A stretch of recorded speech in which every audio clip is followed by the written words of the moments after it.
May kanya-kanyang kwento ang bawat tao na minsan ay hindi naiintindihan ng iba. Dahil sa totoong buhay ay hindi tayo pare-pareho ng pinagdadaanan. Dear Papa Dudut, magandang gabi po sa inyo at sa mga kaistorya na kagaya ko ay palaging gising sa oras na ito para sa bagong sulat na inyong babasahin. Tawagin niyo na lamang po ako sa pangalan na Eric, 37 years old at nakatira dito sa Pangasinan. Meron nga pala akong girlfriend at Jeya ang pangalan niya. Nakilala ko siya dahil sa pinsang kong si Artina. Sinama kasi siya ng pinsang ko sa bahay ng lola ko noong fiesta doon. At sa unang kita ko pa lamang kay Jeya ay nagandahan na kaagad ako sa kanya. Maliit na babae lamang siya. Singkit ang kanyang mga mata. Wavy ang buhok na nakapuyod at morena ang kulay ng kanyang balat. Nagpatulong din ako sa pinsang ko para makilala si Jeya at hindi naman ako nabigo. Sinamahan ko pa nga siyang kumuha ng pagkain at halos hindi na ako umalis noon sa tabi niya. Kaya lang may pagka matahimik noon si Jeya, kaya naman hindi rin kami masyadong nagkausap talaga. Puro tango, oo at ngiti lang ang madalas niyang sinasagot sa akin. Nung una iniisip ko na baka hindi niya lamang ako type kaya ganoon ang pakikitungo niya sa akin. Hindi naman ako nagsisi kahit medyo napapahiya na ako sa tabi niya.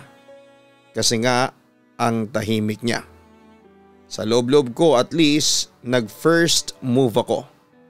Dahil nga naisip ko na hindi ako type ni Jeya, pagkatapos ng araw na yon ay plano ko nang hindi ituloy ang pagporma sa kanya, Papa Dudut. Ganon naman kasi karamihan sa ating mga lalaki. Kapag naramdaman natin na hindi tayo gusto ng taong gusto natin ay hindi na natin itutuloy ang pagporma para hindi na tayo magsayang pa ng oras. Kaya lang ng mga sumunod na araw, hindi siya maalis sa isipan ko. Palagi kong nakikita ang maganda niyang muka sa tuwing ipipikit ko ang mga mata ko. Kaya naman tinanong ko kay Artina ang Facebook account ni Jeya at kaagad naman itong binigay sa akin ng profile para ma-add ko. Papadudot 3 araw na ang lumipas pero hindi pa rin ina-accept ni Jeya ang friend request ko. Doon ko na naisip na mukhang wala na talaga akong pag-asa para kay Jeya. Hanggang isang hapon literal na bumilis ang tibok ng puso ko nang makita ko ang pangalan ni Jeya na nag-notify sa cellphone ko. Jeya has accepted your friend request. Yun ang notification na nagpangiti talaga sa akin noon. Nakita ko na online siya kaya sinamantala ko na rin ang pagkakataon na yon para i-chat siya. Nagpakilala ako, nag-thank you sa pag-accept niya sa friend request niya at kinumusta ko siya. 20 minutes ang lumipas, nakatitig lamang ako sa laptop hanggang sa muli akong napangiti nang makita kong nag-reply na siya sa wakas. Hi Eric, syempre natatandaan kita, ang daldal mo nun eh. Joke, okay naman ako. Ikaw kumusta? Reply ni Jeya sa akin. Okay na okay din lalo na at ina-accept mo na ang friend request ko. Tugon ko. Grabe siya. Sorry kung late ko nang na-accept. Busy rin kasi ako kanina sa pag-aayos ng kwarto. Reply niya. Okay lang yon. Ang mahalaga naman ngayon ay magkausap na tayo ulit. Pasensya na pala kung masyado yata akong naging madaldal noong nakaraan. Ang sabi ko. Naku ayos lang. Ako nga ang dapat na humingi ng pasensya kasi hindi ko nasabayan ang kadaldalan mo. Hindi rin kasi talaga ako pala kwento, reply niya. Sakto pala eh. Mukhang bagay tayong dalawa. Isang pala kwento at isang hindi pala kwento. Mukhang magkakasundo talaga tayo, Jeya. Pagbibiro ko sa kanya. Papadudot na lamang ko kay Artina na walang boyfriend si Jeya. Kaya mas nagkaroon ako ng lakas ng loob na ituloy ang pagporma sa kanya. Malakas kasi talaga ang naging tama ko kay Jeya. Hindi siya maalis-alis sa isipan ko, lalo na ang mga ngiti niya, at sa totoo lang medyo nahirapan din ako sa panliligaw ko sa kanya kasi may pagkakonserbatibo siyang babae. "Kumusta na yung pinupormahan mo, pare?" tanong ng katrabaho ko na si Mario. Ayun, okay naman siya," tugon ko. "Sira, hindi naman talaga siya ang kinukumusta ko, kung hindi ang panliligaw mo sa kanya." Natatawang wika pa ni Mario na kinatawa ko na rin. "Okay din naman, hanggang ngayon nanliligaw pa rin ako sa kanya," tugon ko. "Seryoso, pare? Parang mahigit kalahating taong ka na nanliligaw sa kanya," sabi naman ng isa ko pang katrabaho na si Denver. "Ganon talaga," sabi ko habang patuloy na nagtatype sa kaharap kong laptop para kunwari busy ako at walang oras na makipagkwentuhan sa kanila. Kaya lang ay nagpatuloy pa rin sila sa pag-uusisa sa akin. "Mababasad ka na yata dyan sa Jaya na yan," wika pa ni Denver. "Mukha namang hindi," sabi ni Mario. "Paano mo naman nasabi?" tanong ni Denver. "Sabi kasi ni Eric conservative at mahiyain talaga yung nililigawan niya. Yung mga ganong babae mahirap talagang mapasagot kaya kailangan mong tiyagain," wika pa ni Mario. Paano mo nga nasabi na hindi mababasted nung kaibigan natin?" muling tanong pa ni Denver. Tahimik lang ako noon at patuloy sa pagtatype pero ang isip at tenga ko ay nasa mga katrabaho ko na nakaupo sa magkabilang tabi ko pa. Kasi kung mababasted si Eric, matagal na niyang tinigil ang paliligaw kay Jaya. Kaya alam ko naramdam niyang may pag-asa siya kaya hanggang ngayon nagtsatsaga pa rin siyang manligaw. Tama ba ako, pare? Baling ni Mario sa akin. Natatawang umiling na lamang ako. "Ang dami mong alam," tugon ko. Ang totoo, Papa Dudut, ay tama si Mario sa mga sinabi niya noon. Pero hindi ko lamang maamin kasi syempre nahihiya din ako.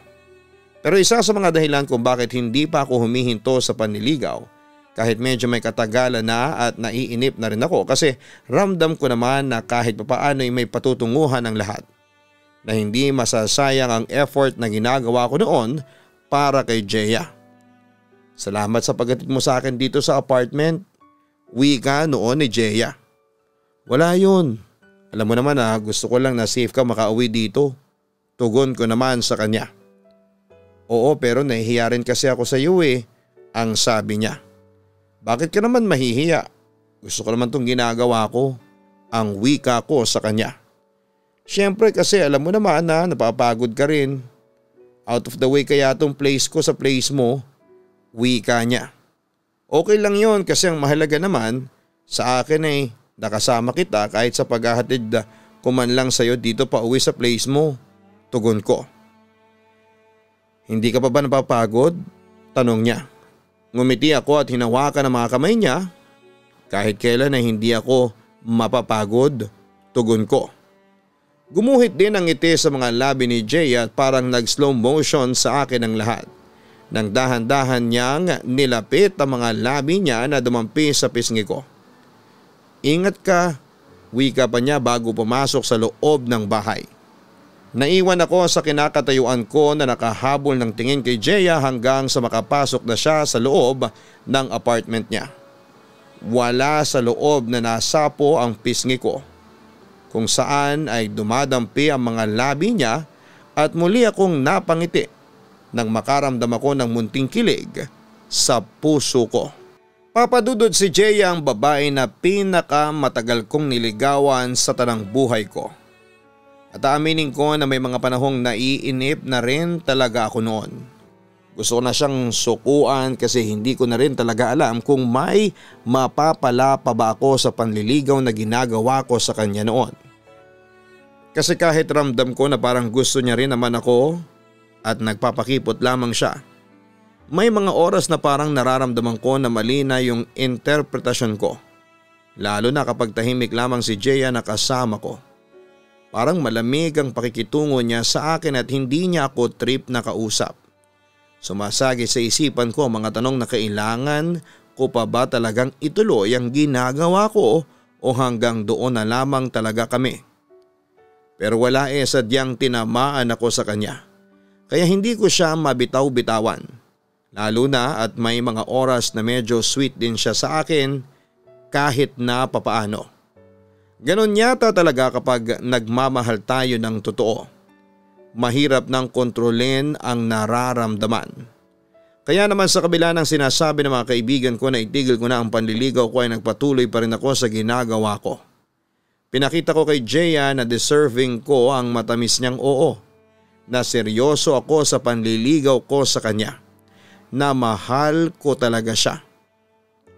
Mabuti na lamang papadudot at dumating na rin ang araw na pinakahihintay ko. 9 na buwan na panliligaw at paghihintay. Sa wakas ay sinagot na rin ako ni Jaya at pakiramdam ko ay literal na isa ako sa mga pinakamasayang lalaki sa buong mundo. Dahil sa wakas ay nagbunga din ang effort ko noon. Nangako ko kay Jaya na hindi ko kailanman. Hindi ko sasayangin ang tiwalang ibinigay niya sa akin. Mamahalin ko siya ng totoo at ng buong puso ko. Happy first anniversary babe. Masayang wika ko bago hinawakan ang kamay ni Jaya. Ngumiti siya sa akin at mahinang sumagot. Happy first anniversary din babe. Tugon niya sa akin. Grabe no, ang bilis ng panahon. Naka-1 taon na kaagad tayo sa relasyon natin. Wika ko. Oo nga babe, hindi ko kaagad napansin yon. Ang sabi niya. Akala ko talaga mababasid mo na ako. Ang sabi ko. Bakit mo naman inisip yan? Tanong niya. Wala lang, para kasing wala na akong pag-asa sa iyo dati. Buti na lang talaga sinagot mo rin ako noon. Ang wika ko. Alam mo naman ang dahilan. Gusto ko lang na mas makilala pa natin ang isa't isa. Ang wika niya. Kaya nga hindi talaga ako nagsisisi na naghintay ako sa iyo babe. Ang sabi pa niya. Ngumiti naman si Jaya pero hindi na nagsalita pa. Babe, masaya ka ba ngayon? Pansin ko sa kanya kasi ang tipid na mga ngiti at sagot na ibinibigay niya sa akin.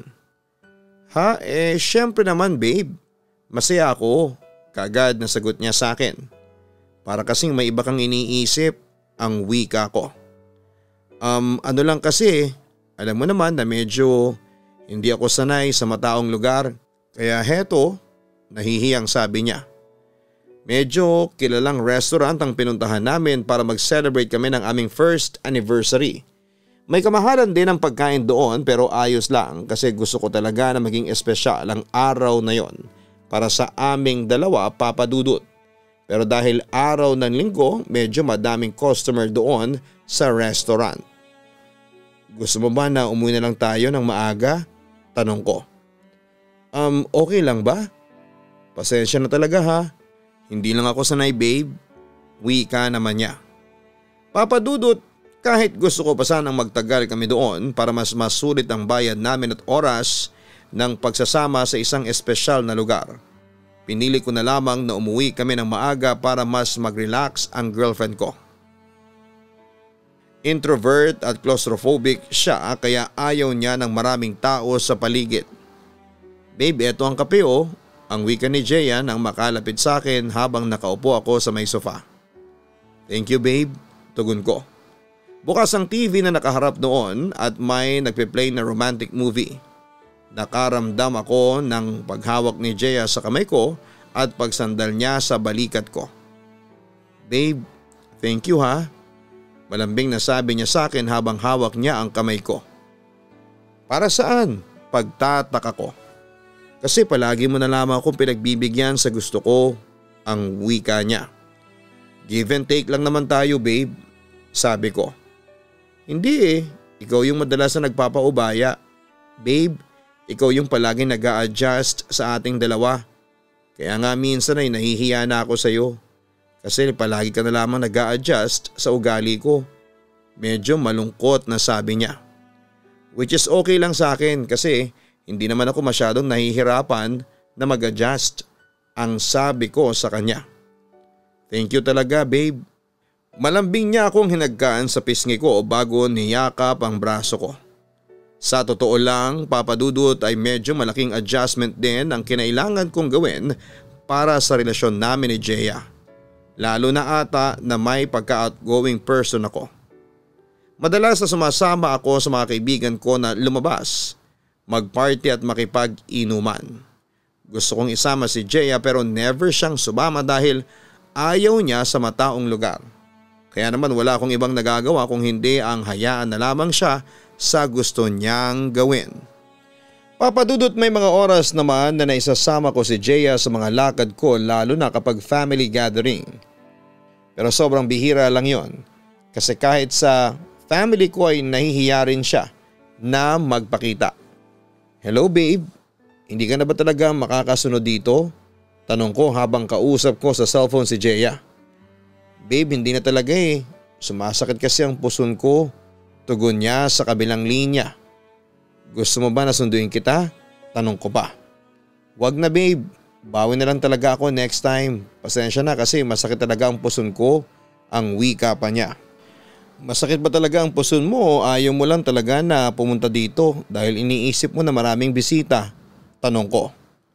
Hindi nakasagot sa kabilang linya si Jeya. Babe, hindi naman ganun karami ang tao ngayon dito sa bahay ni Lola.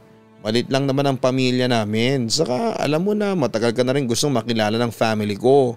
Ang sabi ko pa. Sorry babe, bawi na lang talaga ako next time.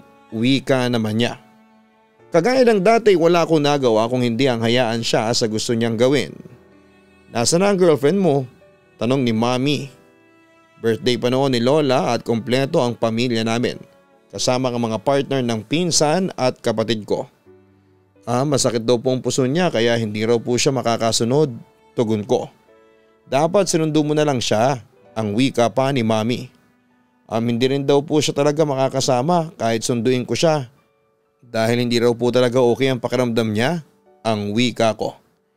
Hindi ba talaga okay ang pakiramdam niya o sadyang ayaw niya lang talagang pumunta? May pagtatampong wika pa ni Mommy. Natahimik ako noon at hindi ko alam ang isasagot ko sa kanya. Anak, sana naman ay bigyan kami ng oras ni Jeya na mas makilala siya. Alam mo naman na matagal na siyang gustong makilala ng mga pinsan mo pero ayaw niya naman magpunta rito.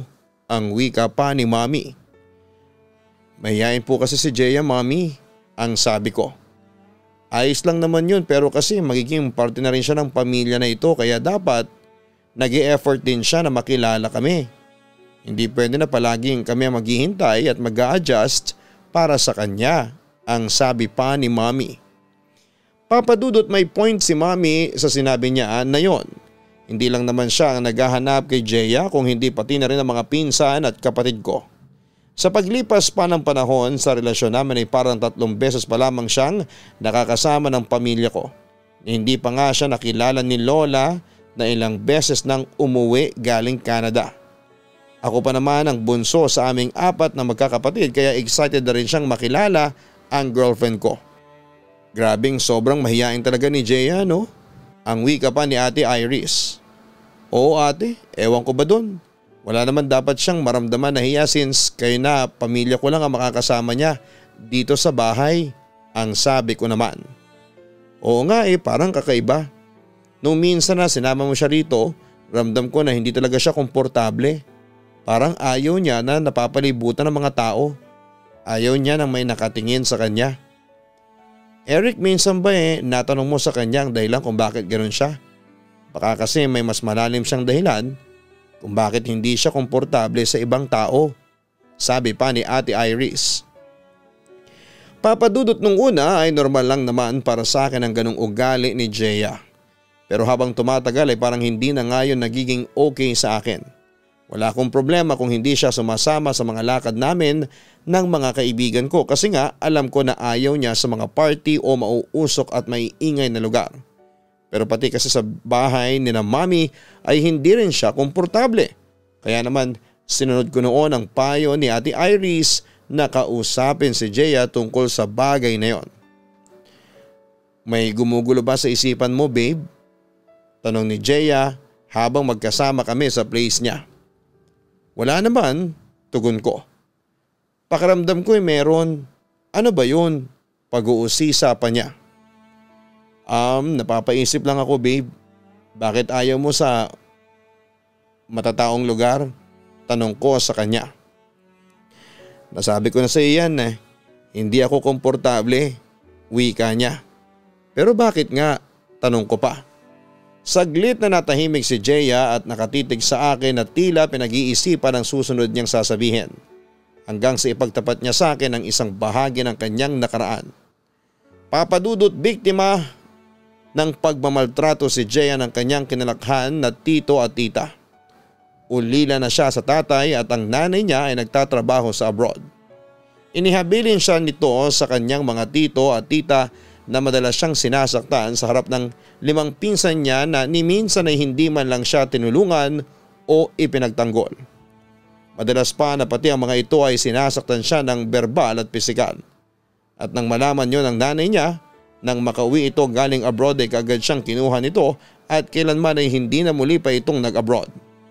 Sa kabila ng pagbawi at pag-aalaga ng nanay niya sa kanya ay hindi na nawala ang trauma na yon kay Jeya. Dala-dala na niya yon hanggang sa makapagtapos siya ng pag-aaral. Na kapag napapalibutan siya ng mga tao ay para bang may gagawin itong masama sa kanya. Parang sasaktan siya anumang oras. Kaya naman hindi siya makatingin sa mata ng mga ito. Palaging umiiwas para lamang hindi mahalata na malapit na siyang maiyak. At nang matapos ang kanyang pagkukwento, hindi na niya napigilan ang sarili niyang maiyak. Ang sabi niya ay parang bumabalik ang trauma ng nakaraan dahil sa pagkukwento niya. Parang nararamdaman niya ulit ang pananakit sa kanya ng mga kamag-anak niya. Kaya naman niyakap ko siya ng mahigpit at sinabi ko na kailanman ay wala ng sino man ang makapananakit pa sa kanya. Papadudot, pinaliwanag ko rin sa pamilya ko ang sitwasyon noon ni Jeya, ang tungkol sa kanyang trauma at nakaraan. At kagaya ng inaasahan ko ay wala akong kahit na anong panghuhusgang narinig mula sa kanya. Sinabi nila na gagawin nila ang lahat para maging komportable si Jeya sa kanila. Kaya naman ang sumunod na araw na nakumbinsi ko si Jeya na sumama sa bahay namin para mag-dinner kasama ang pamilya ko. Nakita ko kung paano sinimula ni Jeya na ilapit sa pamilya ko ang sarili niya. Nakipag-usap na siya sa mga ito ng paunti-unti at nagkikwento na kahit na papaano. Ganon din ang ginawa din ng mami sa kanya, hindi niya pinipressure si Jeya na magkwento sa kanila. Papadudot, lumipas ang mga araw, linggo at buwan. Unti-unti nang napalapit ang loob ni Jeya sa pamilya ko hanggang sa wakas ay tinuring na rin niya itong pamilya niya. Nakakatuwa kasi pareho silang nag-adjust sa isa't isa. Binigyan nila ng oras na mas makilala ang bawat isa. Sa ngayon, Papadudot, ay 5 taon na kaming kasal ni Jeya at may 2 na ring anak. Hindi pa rin 100% na nawawala ang trauma ni Jeya pero ramdam ko naman na kahit papaano ay buo na kami bilang isang masayang pamilya. Maraming salamat po, Papadudot, kung sakali man na mapili po ninyo ang sulat ko at sana ay nakapag-iwan po ito ng aral sa ating mga tagapakinig na ang susi sa pagkakaroon ng isang maayos na relasyon ay maayos na komunikasyon ng 2 tao sa isa't isa. Kailangan na maging bukas sila sa bawat kwento ng kanilang buhay upang sila ay magkaintindihan. Hanggang dito na lamang po. Lubos na gumagalang, Eric. May ibang tao talaga na mahirap intindihin, lalo na kung hindi pa natin sila lubusang nakikilala. Kumbaga hindi pa natin alam ang totoong kwento ng hugot sa buhay nila. Salamat, Eric, sa pagbibigay ng oras na may share sa aking YouTube channel ang kwento ninyo ng asawa mong si Jeya. Hindi kita masisisi kung minsan ay nagkakaroon ka ng issue sa relasyon ninyo dahil sa pagiging introvert ng girlfriend mo at ngayon ay asawa mo na. Pero maswerte ka pa rin at nagawa ni Jeya na mag-adjust kahit papaano para sa iyo at sa mga taong mahalaga sa buhay mo. Pero mas maswerte si Jeya dahil hindi ka sumuko sa naging pagsubok ng relasyon ninyong dalawa. Mga kaistorya, pagdating sa relasyon, dapat 2 tao ang nag-a-adjust para sa isa't isa. Hindi kasi pwede na isa lang ang nag-e-effort para mapagtibay ang relasyon. Dapat nasabay kayong naghihilahan pataas para walang naiiwan sa ibaba. At kung may isa man sa inyo ang sadyang mas mahina, bigyan niyo siya ng lakas para siya ay umangat at makasabay sa iyong pagtaas.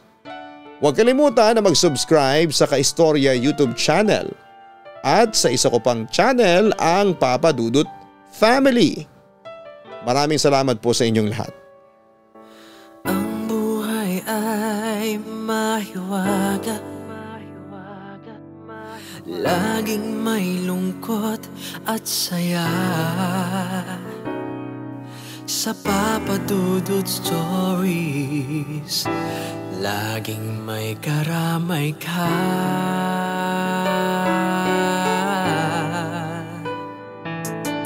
Mga problemang kay bigat, dito ay pakikinggan ka. Sa Papa Dudut Stories, kami ay iyong kasama. Dito sa Papa Dudut Stories, ikaw ay hindi nag-iisa.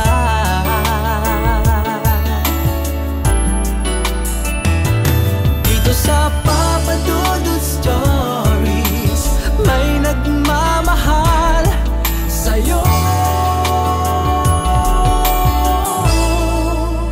Papa Dudut Stories, Papa Dudut Stories.